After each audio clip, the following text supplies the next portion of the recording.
يا أيها الذين آمنوا إذا نودي للصلاة من يوم الجمعة فاسعوا إلى ذكر الله وذروا البيع ذلكم خير لكم إن كنتم تعلمون.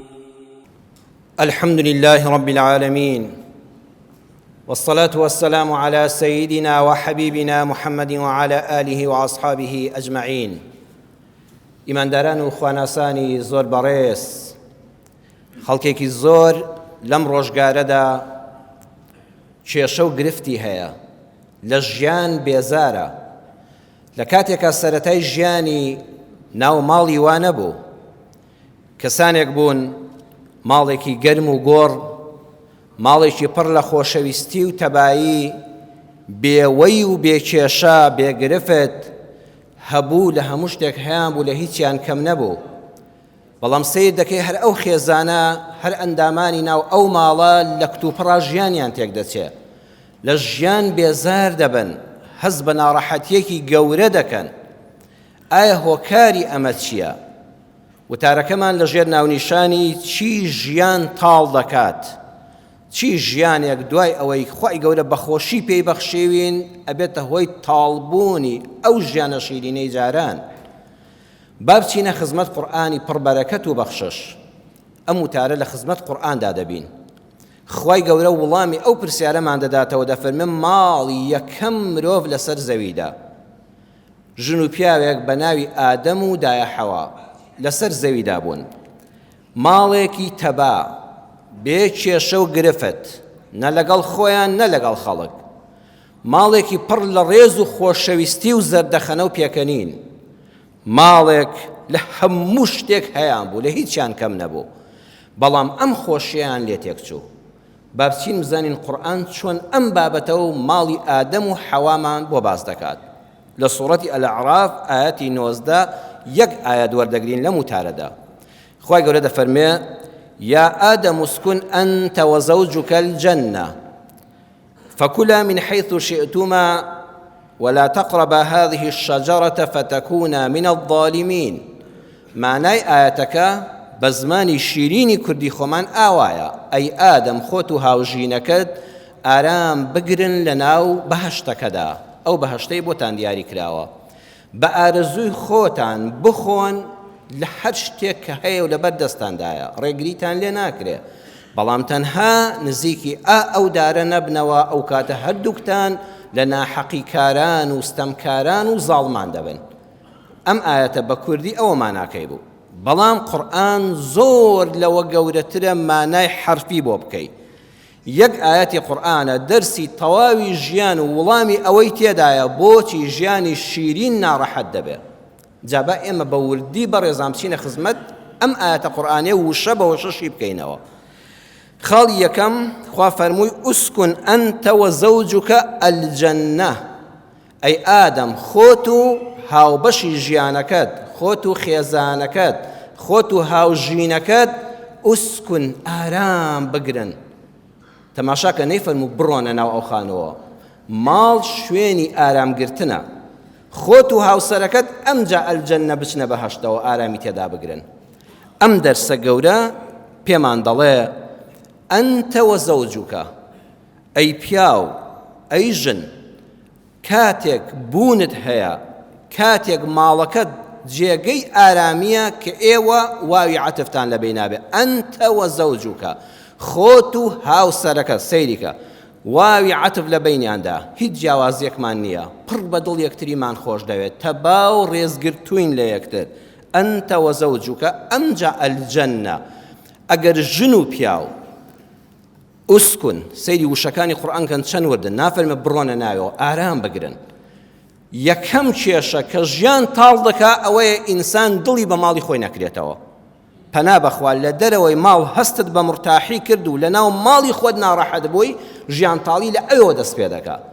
ئەبێ ئەگەر لە دەرەوەی ماڵەکەت هەموو سفرەی ڕازاوی خواردن بۆ پیاوێکی بەڕێزی وەکو جەنابەت ئامادەکەن، ئیلا دڵت لای هاوسەر و مناڵەکان و ماڵەکەی خۆت بێ، بڵێ ئۆخەی کە چوومەوە ماڵەوە، خۆشترین سەفەری وڵاتی پێشکەوتووی ئەم دنیاە بکەی هەر دڵ ناڕەحەت بی کە چوویتەوە ئەو دیومەتخەلی ماڵەکەتەوە ئۆخەی دەست بەسەر دڵ تا بێنی کە خۆشە. ئەگەر ئاوا بووی بێکێشە دەبی، ئەگەر ئاوا بووی قەت تووشی خیانەتی زەوجی نابی، ئەگەر ئاوا بووی دەروونت سەلامەتە. بەڵام خوا نەخواستە ژنێک یان پیاوێک لە دەرەوەی ماڵی خۆی هەستی بە ئارامی دەکرد لە ناو ماڵە دڵ ناڕەحەت دەبوو، ئەوە سەرەتای تێکچوونی ژیانە. تاڵیەکان لە ئەوەوە دەست پێ دەکەن، نەیەڵی درێژە بکێشێ، بگەڕێ بە دوی حەلی نێوان خۆت و ژنەکەتە بۆ لە دەرەوەی ماڵ هەست بە ئارامی دەکەم، بۆ لە ماڵە ناڕەحەتم. با برینەکە گەورەتر نەبێ، بانەی کە بە شێر پەنجە و دوای چارەسەر نەکرێەوە بە تەڵاق کۆتایی بە خێزانەکە نەیە. ئوسکن ئەنتە وەزەوجوکە الجەنە، خۆت و هاوسەرەکەت. ئەمجا بەهەشت پێمان دەڵێ ژن و مێرد ئەگەر تەباو پڕ لە خۆشەویستی بن، وەڵڵاهی ماڵێکی بچکۆلە دەبێتە بەهەشت بۆیان. ماڵێکی بچکۆلە ئەبێتە بەهەشت بۆ ژن و مێردێک کە تەباو پڕ لە خۆشەویستین.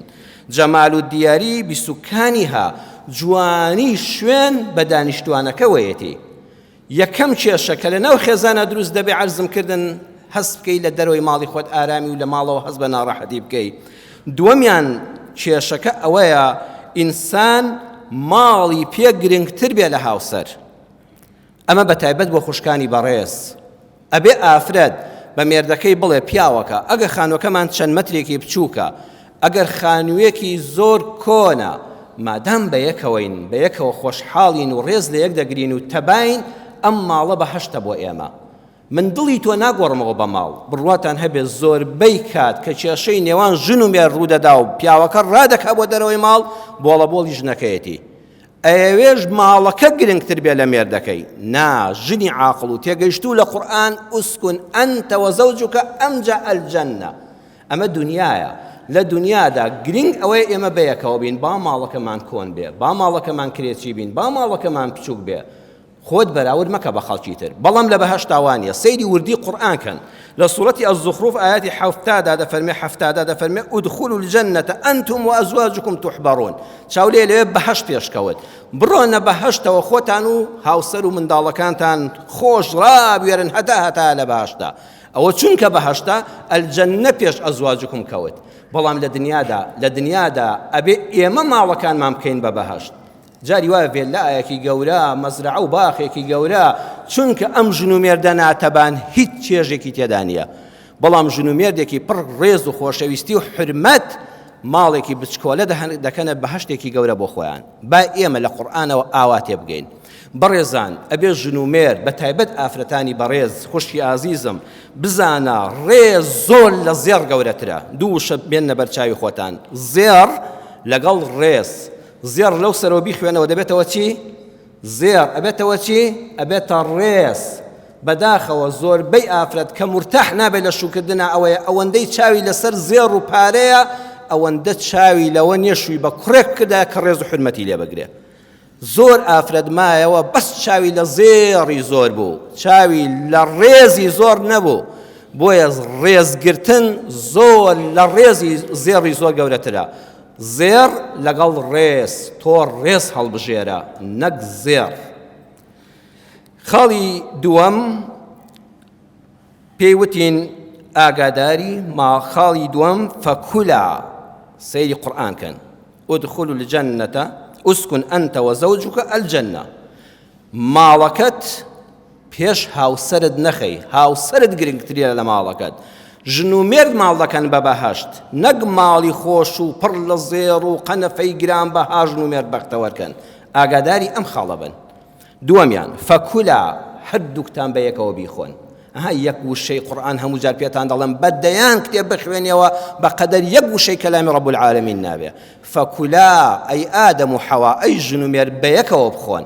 ئەزانن ئەم وشەیە چ دەرسێکمان پێ بەدەڵێ؟ پێمان دەڵێ کێشەی دووەم کە ژن و مێرد لە نێوانیاندا دروست دەبێ و ماڵەکەیان تووشی تاڵی و سەرێشە دەبێ، بریتێ لە خۆپەرستی. هەر وەختێک وال لێ هات پارێک نانت لە دەرەوە خوارد و ژنەکەت لەبیر نەبوو، خەلەلێکی هاوسەری هەیە. ئەگەر ژنێک لە ماڵی باوکی داوەت کرا وتی وەڵڵاهی بەبێ هاوسەرەکەم ناتوانم بێم، چەند شیرین دەبێ ئەو ماڵەی ژنەکە خواردنێک پیاوەکە نیوەڕۆ لە ماڵ نەبووە، هەڵی گرتۆ بۆ ئێوارە، ئەڵێ پیاوەکە بەخوا نیوەڕۆ نان و ماستێکمان خوارد، وتم با پیاوەکەم ئێوارە بگەڕێتەوە بە یەکەوە بیخۆین. ئەزانی چەند ئەو ماڵە شیرین دەبێ. فەکولا، با خۆپەرست نەبین، بە یەکەوە بیخۆن. تۆ با لە دەرەوە هەر تێربی لە باشترین مەطعەمانت خوارد بێ ئەگە هاوسەر لەبیر نەبوو خەلەلێکی خێزانی هەیە ژیانت تاڵ دەبێ ئەگەر ژن وتی لە ماڵی باوکم براکەم داوەتم کابرا با کەیفی خۆیەتی لە دەرەوە بۆ خۆی پیزایەک بخوا بەخوا ژیانەکە تاڵ دەبێ ئەو هاوسەرە هەڵدەتەکێ فەکولا بەیەکەوە دەخۆین ئەگەر هەبوو بەیەکەوەین ئەگەر برسی بووین بەیەکەوە برسی دەبین فەکولا خوا فەرمووی هەردووکتان بەیەکەوە لە صحیحی مسلمە فرمودەیەکی شیرینی پێغەمبەر هەیە صلی الله عليه وسلم کابرایەک فارسی بوو خەڵکی منتیقەی ئێران و ئەوانە بوو ماڵی لە مەدینە بوو کابرایەکی دەزڕەنگین بوو پیاوێک بوو ئیشی شێفی دەکرد بە ئەم زاراوەی ئەمڕۆ پێڵەن شێف واتە خواردنی حازر دەکرد زۆر دەزڕەنگین و دەستیا و خۆش بوو هەر شۆربا و چێشتێکی لێ دەنا زۆر بە چێژ و بەتام بوو ئەو پیاوە دێتە خزمەت پێغەمبەر صلی الله عليه وسلم ئەی ڕەسوولی خوا من لە خزمەتتان بۆ نمونە بۆ سبەی نیوەڕۆ بۆ سبەی ئێوارە لە خزمەت جەنابتان خواردنێکی زۆر بە چێژم ئامادە کرد و ئامادەی دەکەم پێغەمبەر صلی الله عليه وسلم سەیری ئەم وشەیە بدەن بەم هەموو عیزەتی نەفسی خۆیەوە دعوەتی کەم یعنی لەبەر خاتری بەتایبەت کابرایەکی غەریب فارسە عەرەب نییە ماڵی تازە هاتوۆتە مەدینە خەڵک بە خواردن و چێشتە خۆشەکانی سەرسامن و ئەگەر پێغەمبەری صلی الله عليه وسلم پەسەندی بکە ئەوەندەی کە دڵخۆش دەبێت ئەمجا دەبێت لوتکەی دڵخۆشی و پەسەندکردنی خواردنەکانی پێغەمبەر صلی الله عليه وسلم نافەرمێت زۆر باشە بەیانی دێین بۆ ماڵی ئێوە دەفەرمێ وعائیشەتە دیارە سەرەی ماڵی خاتو عایشە بۆ کە پێغەمبەر صلی الله عليه وسلم لە ماڵی ئەوان بمێنێتەوە دەفەرمێ عایشەی هاوسەریشم بێ بۆ نانخواردنە کابرا دەڵێت کەلا نەوەڵی پێغەمبەر صلی الله عليه وسلم من بەس خۆت دعوەت دەکەم بەس خواردنەکە بەشی خۆتە پێغەمبەر صلی الله عليه وسلم دەفەرمێ دەی داوای لێبوردن لێ دەکەم بەخوا منیش نایەم سەیری کە چەند گەورەیە ئەگەر عایشەی هاوسەرم لەگەڵ بێ هەردووکمان دەین ئەگەر عایشە داوە ناکەی من بەتەنیا نایەم بابەتەکە کۆتایی پێهات پێغەمبەر صلی الله عليه وسلم چەند ڕۆژێک هەفتەیەک دواتر کابرا دیسان دعوەتی یەکاتەوە کابرای فارسی ئەی پێغەمبەری خوا بۆ شۆربایەکی زۆر شیرین و خۆش دیسان لە خزمەتتام دەفەرمێ وعائیشەتە عایشەش لەگەڵا من و ژنەکەم بین دەفەرمێ نەوەڵی پێغەمبەری خوا صلی الله عليه وسلم تەنها خۆت دەفەرمێ کەلا دەی بەخوا نایەم دعوەتەکە ڕەت دەکاتەوە جاری سێیەم کابرا دعوەتی دەکاتەوە لەوانێت چێ مانگێک زەمانێکی درێژی پێچوو بێ هەر ئاواتی ئەوەی پێغەمبەر صلی الله عليه وسلم لە ماڵی بخوا پێغەمبەر صلی الله عليه وسلم لە جاری سێمی دەفەرمێ وعائیشەتە عایشەشم لەگەڵە خێزانەکەشم بێ بۆ نانخواردنەکە ئەڵێ بەڵێ ئەی پێغەمبەری خوا صلی الله عليه وسلم ئەم جارە هەم شوێن ئامادەیە هەم خواردنەکە زۆرترە پێغەمبەر صلی الله عليه وسلم ڕەنگی گەشایەوە فەرمووی دەی ئێستا هەردووکمان بەیەکەوە دەین ئەفەرمێ ڕۆیشتن وەکو گورگەلۆقەیان دەکرد جارێک پێغەمبەر پێش دەکەوت جارە خاتو عایشە زۆر بەخۆشی دەست لە ناو دەستی یەکا ڕۆیشتن بۆ ماڵی کابرای فارسی و بەیەکەوە نانەکەیان خوارد جادی قەت بدەن إمام نووي لشرح صحيح مسلم هذا فرمي همو أو مصافية بيغمبر صلى الله عليه وسلم بعايشة نفرمو والله كابرايا قودو جا دعوتي كدم عيبني نتشم بلام ضلب عايشة نابا من بروم نا هل باسي شي نكردو على مالوا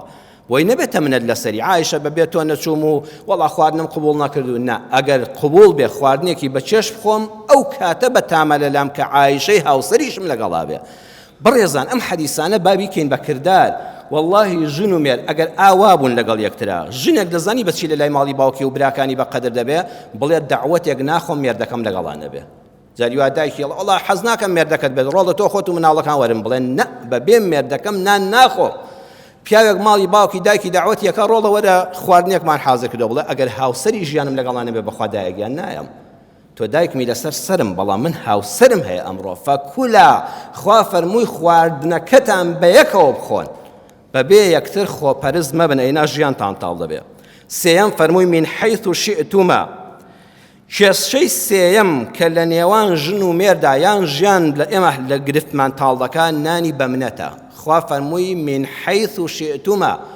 لە چ شوێنێکەوە لەم هەموو بەهەشتەی لەبەردەستاندا لەکوێ دەخۆی چی دەخۆی چۆن دەخۆی ئەمە زۆر گرنگە بە ئازادی بخۆ لێرەوە پێیوتی نانی بەمنەت لە ژیان تامەخۆ کابرا بڵێ دەبێت لەوە بخۆی ئاوا دانیشی ئاوا بخۆی ئەو نانە هەر ناخۆم کەسایەتی خۆت بۆ پاروێک نان لە ژیانە لە کەدار مەکە بە ئازادی نەبێ بمری لە برسانە باشترە من حەیث شئتوما ئەمەوێ نانی سەربەرزی و ئازادی بخۆم ئەو نانەش بەخوا لە ماڵی خۆتا دەست دەکەوێت ئەگەر دەتەوێت لە کێشە و نانی بەمنەت بە دووربی زۆر چاول لە دعوت و دعوتکاریەوە نەبێ بەداخەوە یوا هەیە چاوی بەردەوام لەوەیە لە شوێنێکەوە دعوتێک بکرێ و تەلەفۆنێکی وە بکرێ و کابرا خۆڵقە دۆمانەیەکی بکە نافەرمی بەڵێ وەڵڵا دەفەرمون فەرموو نانا بەردەوام بەس لە ماڵی خۆتە ئازادی چۆن دەخۆی چی دەخۆی لە چی دەخۆی زۆر مشتاقی ناخواردنی دەرەوە و دەعوەتکاری مەبە با تووشی کێشە و سەریێشە نەبی. خی گەورە پێداویستیەکانی ژیانی بۆ دابینکردن سەیری وردی قورئانکەن. پێداویستی سەرەکی ژیان چوار شتە. یەکەم خانوبەرەیە کە تیا ئیسراحەت بێ، هاوسەرێکی باش کە لەگەڵ تا گونجا و تەبا و پڕ لە خۆشەویستی بن، بژێوی ژیان فەکولا بژێویەک هەبێ، نانێک هەبێ، ماڵێک هەبێ کە سفرەیەکی ڕازاوە لە بەردەم تابێ، ئازادیشت هەبێ.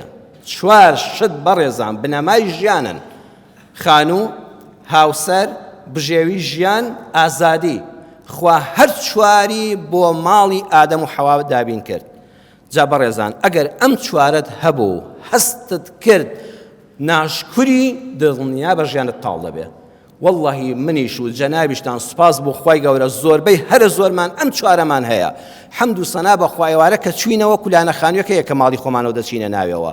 سوپاس بۆ ئەڵڵا هاوسەری حەڵاڵمان هەیە. حەمد و سەنا بۆ خوا بە خوانانی ئەو ڕۆژە و واللهی بەقەدەر 100 زمانی سەحابەی پێغەمبەرمان صلی الله علیه وسلم لەسەر سفرە و خوان و مەتبەخا هەیە.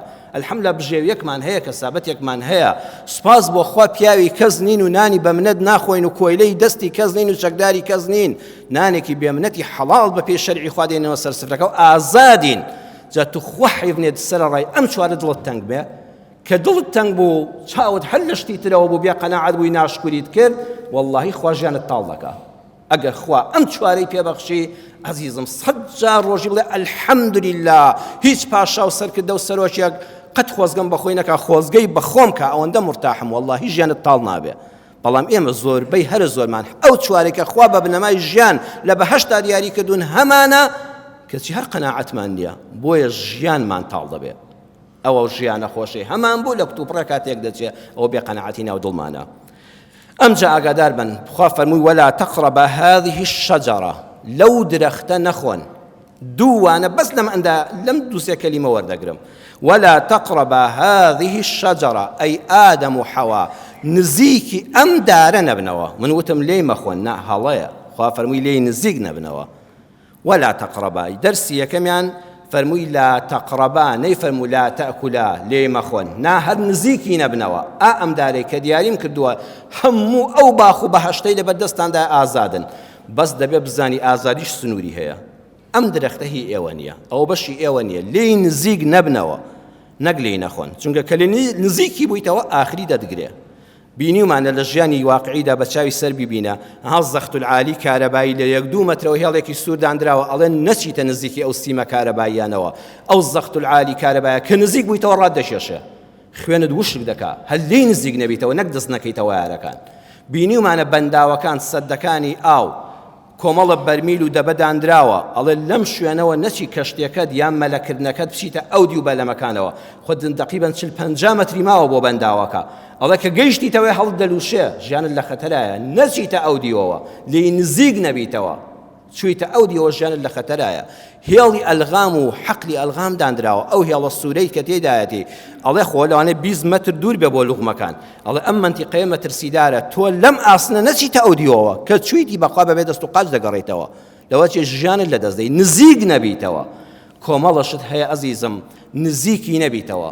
خاڵی یەکەم کە لەم جومعەیە بەس ئەوە فریادە کەوم یعنی بۆتان باسکەم، فەرمووی لا تەقرەبا، نزیکی شتێک مەبەوە زەرەر لە عەقڵتدا، زەرەر لە عەقڵتدا.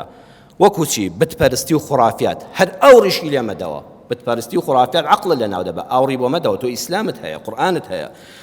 دووەم عەرەق، نێرگەلە، جگەرە، مەوادی مخەدر، چەند کەس هەبوو عەیبی نەبوو، ئەم ژیانە خۆشەی تاڵ بوو بەهۆی عەرەقخۆری، دواتر بۆ نێرگەلە کێشان، بۆ تریاک کێشان و هەموو مادە مخەدەرە پیسەی کە هاتە ئەم وڵاتەوە کە ئەم کوردستانە و ئەم هەولێرە و ئەو سلێمانیەوە و دووهۆکەی من و تۆ نەیزانی بوو مادەی هۆش بەرچێت تا ئەم ساڵانە. ئێستا ڕۆژانە خەڵک بە کیلۆ بەتەن لێی دەگیرە بەداخەوە، هەمووی ژیانی تاڵ بوو.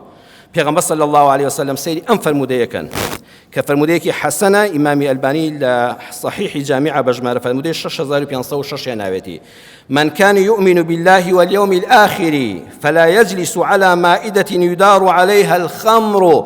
هر کس ایمانی بخوا و بپیغمبر صلی الله علیه وسلم نچه لسر سفرەیەک دا بنیشێ کە عەرەقی لەسەر دانرابێ.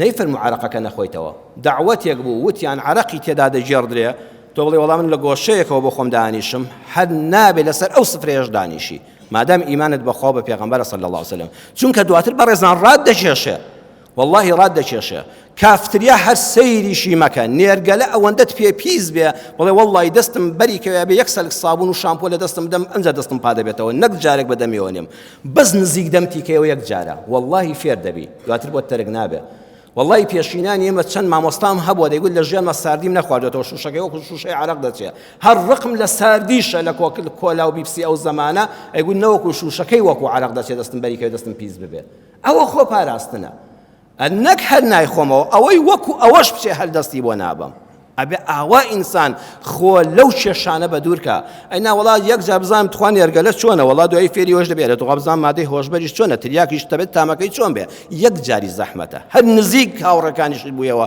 کە ئەو کارە دەکەن بەخوا تۆش دەگرێت کارە باکە ڕات دەکێشێ دووەمیان ماڵ هەر شتێ زەرەدی لە ماڵتدا ئەزیزم نزیکی نەبیەوە قومار نەک قومار مەکە دۆمینە مەکە تاوڵە مەکە بیتاقەی یانەسیب نەکڕێ چونکە ئەوانە هەموو سەرەتان بۆ فێربوونی قومار بڵێن ملیۆنە دۆلارت بۆ دەردەچێت بە یەک بیتاقی 1000 دیناری بڵێن نا قەت حەزم لە ماڵ پارەی مفت نییە لەوە سەرەتای قومارە نامەیەک خوا بیانگرێ ئەم کۆڕەک و ئاسیا و نازانم چیانە خۆشکور من نیمە بەڵام تۆ ڕۆژی ڕست 100 نامەت بۆ دێ 100 ملیۆن دەبێەوە ئەگە 250 تێکەی والله لە 250ەوە فێری قومار دەبی حتام ژیانت هەیە هەر تێی کە ڕۆژانە بەنامە والله 100 ملیۆنە بۆ تۆ دەرناچێت ئەوە خاوەنی خۆی بۆ دانراوە ئەم سارەگەت ئەوەندەشتە بکڕی سارەیەکت لە فڵان شوێن بۆ دەرەچێت بڵێ ژن و مناڵ با ئێمە فێری قومار نەبین قەت ئەو بیتاقەیە هەر دەدڕم لە دەرگاکەوە فڕێدا قەت خۆت فێری پارەی مفت مەکە والله ئەوە سەرەتای تێکچوونی ژیانە بەڕێزان خۆتان لە قیس بپارێزن قیس سەرەتای قومارە والله چەند ژن و مێرد دانیشتبوون لە ماڵی خۆیانە هەرچی عەیب بێ نەیان بۆ ژنەکە قەنەفە بە قیستە خۆ کاکە بە قیستی 12 مانگە کاکە تۆ 2 وەرەقە لە ماڵەوە هەیە نەوەڵە 2 وەرەقەشم نییە ئەی چۆن پارەکە دواتر دەدەیتەوە ئەگە وەکۆم حکومەتە مەعاشەکەی کردبەنیوە ئەگە بوو بە ڕوبع موچە ئەگە پارەکەی بەغانات ئەی 1001 کێشە لە وڵاتەدا هەیە دوایی سەریەشە توش دەبێت ژیانت تاڵ دەبێت ژن و مێردی زۆر بە حرمەت و بەڕێز لەگەڵ یەکتر ژنە هەر چووە لە دوکانە مەنجەڵی تیڤاڵی هێناوە و قەنەفەی هێناوە و تەلەڤیزۆنی گۆڕیوە و فڵان شتە بە قیستە پیاوەکە لە معاشەکە دەیدەینەوە ژنەکە تەلاق درا من بە چای خۆم ئەوانم بینیوە بڕۆ لە دەستگاکانی پۆلیس و دادگا پرسە وڵێ چەند ژن لەسەر ئەو قیستە تەلاق درا کابرا تەحەمولی نەماوە ئەڵێ ئەوەندەی شت هێناوە دەبێت لە هەمووان یەکاکە من معاشەکەم بەشی نیوەی مانگم ناکات جا ئەم هەموو قیستاش وەڵڵی هەمومان هەبوو لە قەنەفەی کۆنا شکر بە و دانیشە چانێ دڵت مرتاحە بانق قەت نەچیرە پارە لە بانقا ڕاکێشی والله دوایی دەیدەینەوە کاکەیە والله بەس یەک ڕۆژ خۆشحاڵی کە پارەکە دێنێەوە ماڵەوە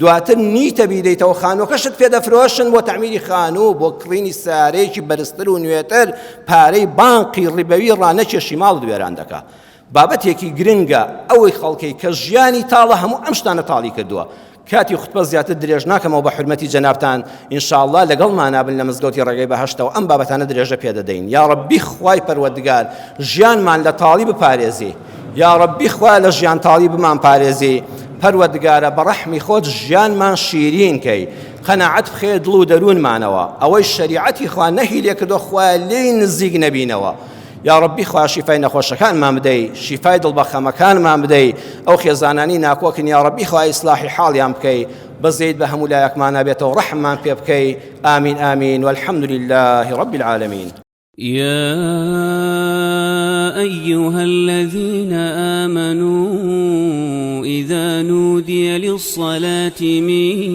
يوم الجمعة فاسعوا إلى ذكر الله وذروا البيع ذلكم خير لكم إن كنتم تعلمون